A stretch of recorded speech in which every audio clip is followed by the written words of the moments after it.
What's going on, everybody? It's BOGO Sports here, and I'm coming to you guys with the new first installment of a series that's going to be every week, a new type of video. We did this last week with the NFL Week 2 predictions, and now that's going to be a weekly thing that's going to come out before the games. This time, it's the weekly recap almost. We're going to do winners, losers, weekly awards, and some more stuff. So this is the first. We're starting it a little late. We missed week 1, but we're going to do it for week 2. And we're going to continue on to the rest of the season. I think it's going to be a fun thing to do. Good way to kind of just recap what we watched on Sunday, Monday, and I guess Thursday before that. So we'll start with the weekly awards. I'm going to do Offensive Player of the Week, Defensive Player of the Week, Offensive Rookie of the Week, and Defensive Rookie of the Week. So we'll start with the Offensive Player of the Week. I was kind of back and forth on this, but I ended up going with the guy who went crazy on Thursday Night Football, and that's DeAndre Swift. I'm going to give him Offensive Player of the Week. Now, look, he has the benefit of the best line in the league. I think any running back could have looked like he did, but you got to credit him. He had 175 rushing yards. He looked like prime Barry Sanders at some points. So he's going to get Offensive Player of the Week. I also considered Cousins, who just had a great performance throwing the football, over 300 yards, 4 touchdowns, and Mike Evans, who has been awesome so far because the Bucs have been awesome so far.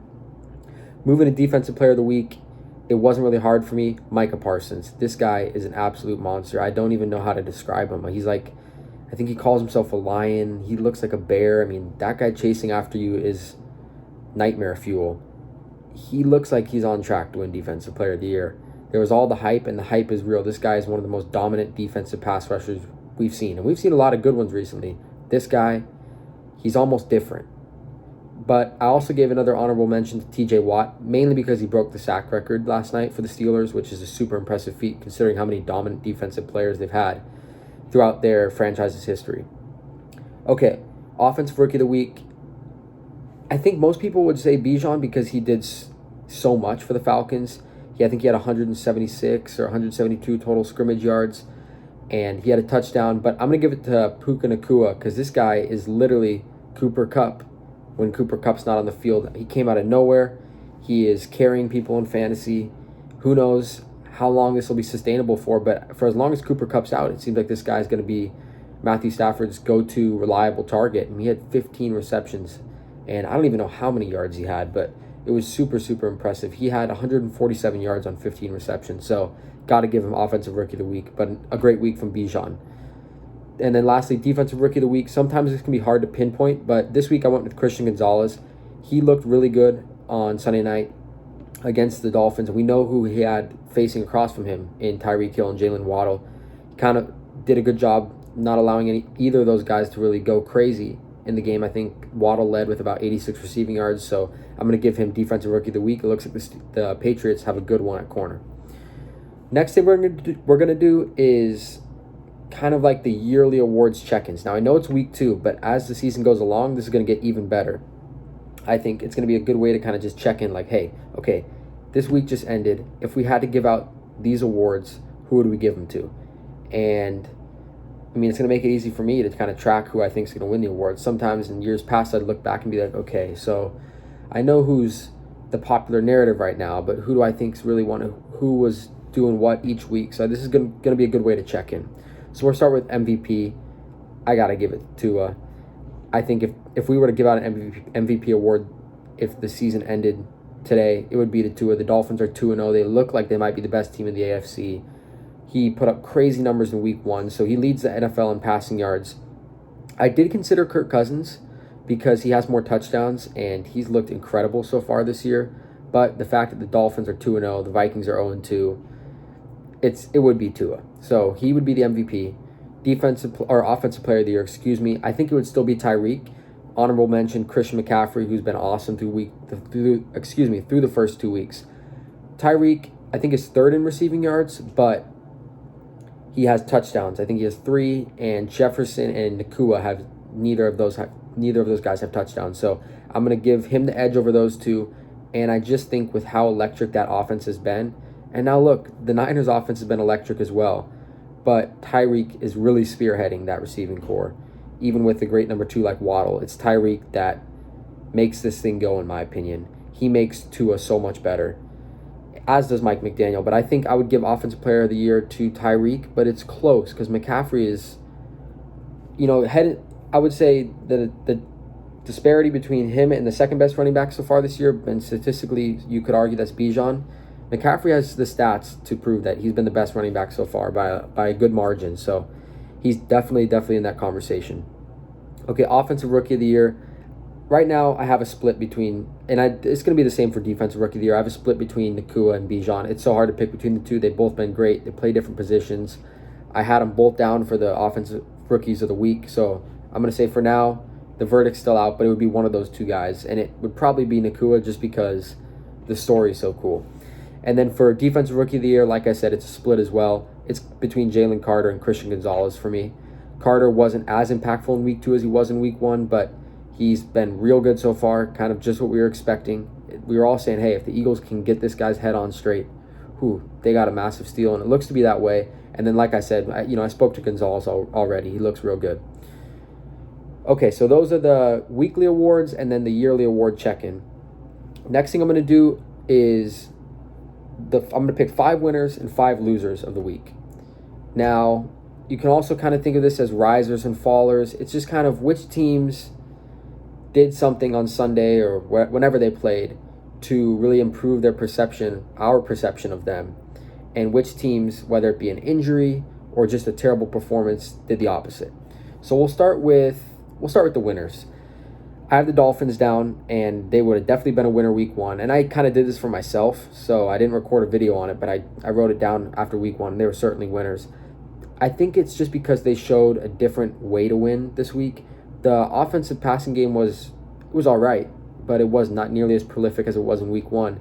But Raheem Mostert won them that game, and they showed that they can win the game by running the football as well.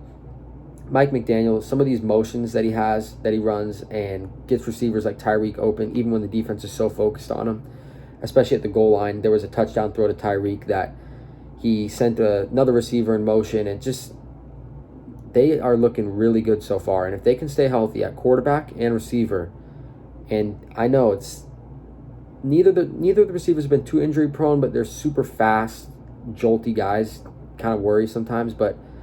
And we know about Tua, but if this team can stay healthy, they're definitely going to be dangerous in the AFC.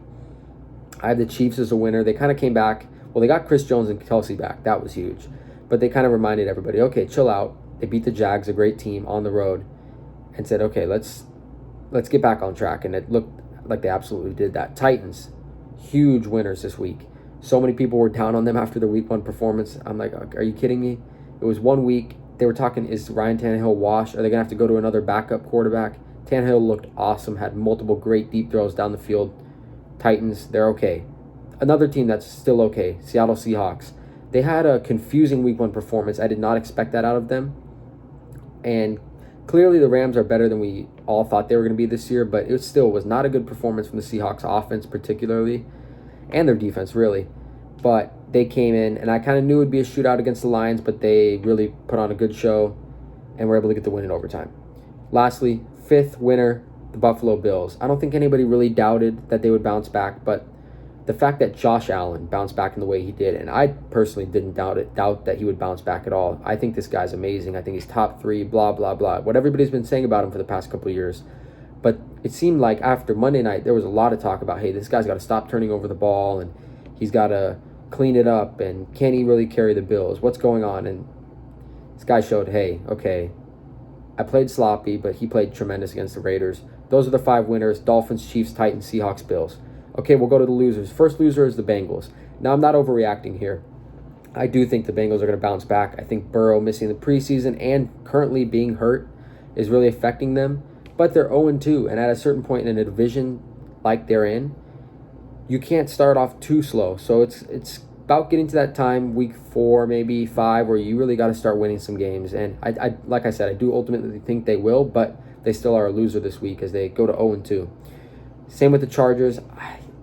I think the likelihood of the Chargers really getting going this year is lower than the Bengals. Now, I do think they will just because of how good Justin Herbert is, but at a certain point, it's like you got to start winning games. I don't know what it is.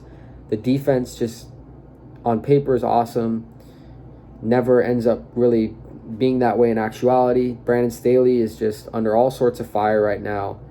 They got such a great quarterback, such great weapons, but it's puzzling. But another close loss. They're losers. They're 0-2. They really got to turn it on. Another loser, Bears. And it's because there was so much Justin Fields hype heading into the year. And I'm not writing this guy off by any means, but he looks terrible. I was hoping to see some progression in his passing game, and it looks almost like a regression. Even worse than he's been in the past. I would have to say the Bears are massive losers, as this season looks already almost lost, and it's only been 2 weeks. So they're going to have to do something spectacular to turn it around. Jets, I think we all kind of figured they'd be on this losers list, but there was some kind of hope like, hey, could Zach Wilson play just smart enough football, not turn over the ball, this defense carry him? Who knows? There's almost a, since there's an unknown here because it's year after, he's more mature, he's learned from Rodgers for a couple months. No, he's not the quarterback. They're going to have to do something quick. I've kind of talked about this with a couple friends. It's like, hey, if the Vikings somehow are like 0-4 or 2-6, and what if Kirk Cousins went to the Jets? I mean, that'd be awesome, but the Jets got to do something quick. You can't just start stacking losses, and I think that's what's going to happen regardless of how great their defense is if Zach Wilson is a quarterback. Final loser. It's unfortunate, but it's the Browns. We all know they lost Nick Chubb, but it was after they lost Nick Chubb that was even worse. Now, they were playing a good division rival on the road. Steelers, very tough defense. We all know that it's going to be a tough game with or without Nick Chubb, but just how bad Deshaun Watson looked, they're big losers for that. And look, I think if they had Chubb, with how good their defense is, their defense has been extremely impressive so far. They dominate in the trenches, and that goes for both sides of the football with a great offensive line, even with some of the injuries they've suffered. So they had a great defense. They dominate in the trenches. They have good weapons around Deshaun Watson, and with Nick Chubb, arguably a top 2-3 running back in the NFL, I think they could have. I was doubting them heading into the year, but after seeing how they were performing, I said, okay, you know what? Maybe they could win some games and do pretty well this year. But the loss of Chubb can't hide how not good Deshaun Watson is anymore. If they had Chubb, I think Deshaun could have just kind of tried to game manage and just win games with rushing and defense. Stefanski's no stranger to that. But without Chubb, it kind of falls on the shoulders of the guy you paid $230 million guaranteed. And I think that's going to be one of the worst contracts in NFL history. I think it already is. Deshaun just looks like a shell of himself. And he's easy to root against, certainly. But for the Browns fan base, it's definitely unfortunate for them because they've already had so many unfortunate things happen over the past 30, 40 years. So, and I kind of should have formatted this better, but I was going to finish off the episode by having one main storyline. And the storyline, I'm going to give it like a little title that you would put on an article or a headline or something. So the storyline, and I think I'll get better at this as the season goes along.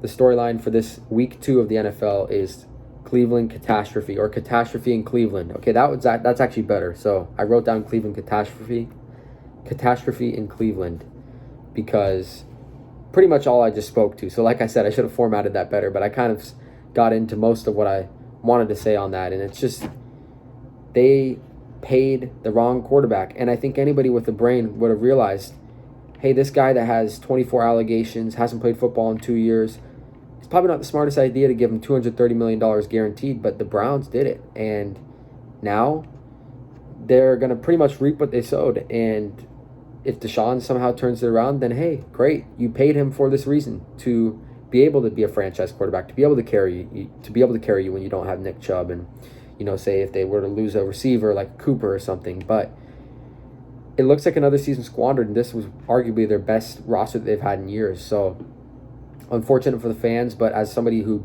actively roots against Deshaun Watson, as I'm sure most people do, it's kind of, I don't know. It's weird. You don't want to be too much of a hater, but to see him struggle is like, hey, it's almost like what goes around comes around. So that's it from my week 2.